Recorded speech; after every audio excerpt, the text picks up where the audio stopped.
I hate Plan B.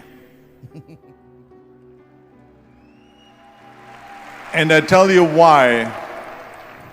Because we have so many doubters, as I've said earlier, the no-sayers.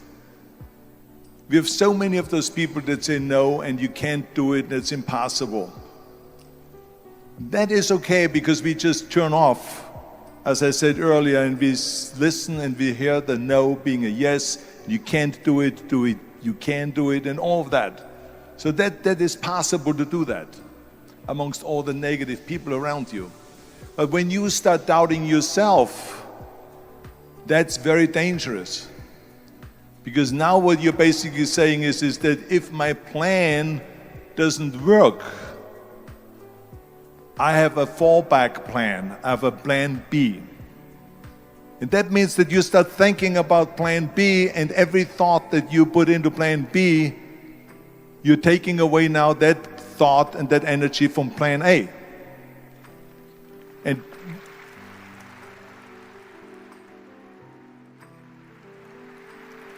And it's very important to understand that we function better if there is no safety net, because plan B becomes a safety net. It says that if I fail, then I fall and I get picked up and I have something else there that will protect me.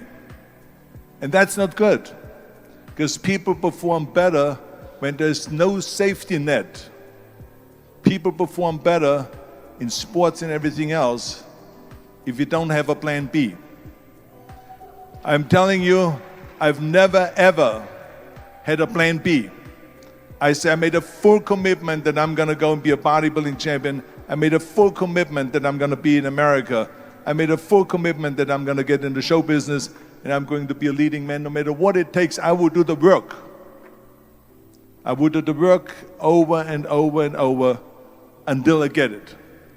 And the same was in politics, in everything like that. So to me, it is very dangerous to have a plan B, because you're cutting yourself off from the chance of really succeeding. And the reason, one of the main reasons why people want to have a plan B is because they are worried about failing. What is if I fail, then I don't have anything else? Well, let me tell you something, don't be afraid of failing, because there's nothing wrong with failing. You have to fail in order to climb that ladder. There's no one that doesn't fail.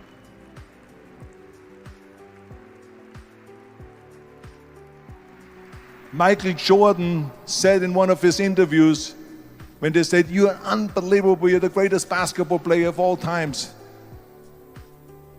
I mean, tell me about that. And he says, well, you're just mentioning the successes.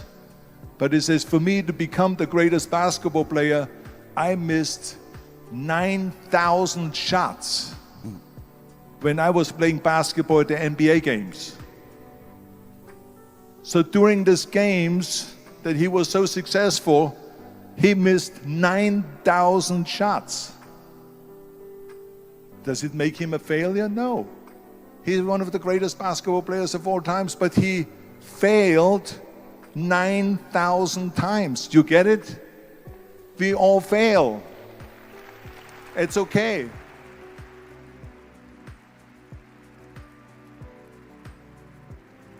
What is not okay is that when you fail, you stay down. Whoever stays down is a loser. And winners will fail and get up. Fail and get up. Fail and get up. You always get up. That is a winner. That is a winner. I failed in bodybuilding. I lost bodybuilding competitions. I lost powerlifting competitions. I lost weightlifting competitions. I had movies that went in the toilet and that were terrible and got the worst reviews. And in politics, I remember I had many of the initiatives on the ballot, and we lost. My approval rating in California went down to 28%, and then it went back up again, and I won again the governorship. Hey, We all lose.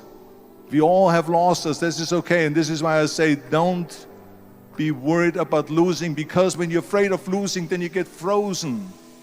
You get stiff. You're not relaxed.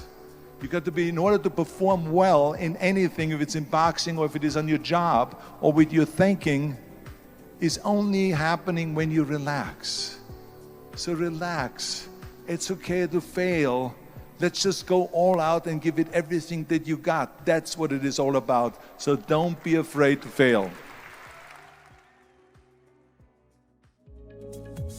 There was a wise rabbi once said, "If I am I because you are you, and you are you because I am I, then I am not I and you are not you." In other words, we are not separate. We define each other. We're all backs and fronts to each other.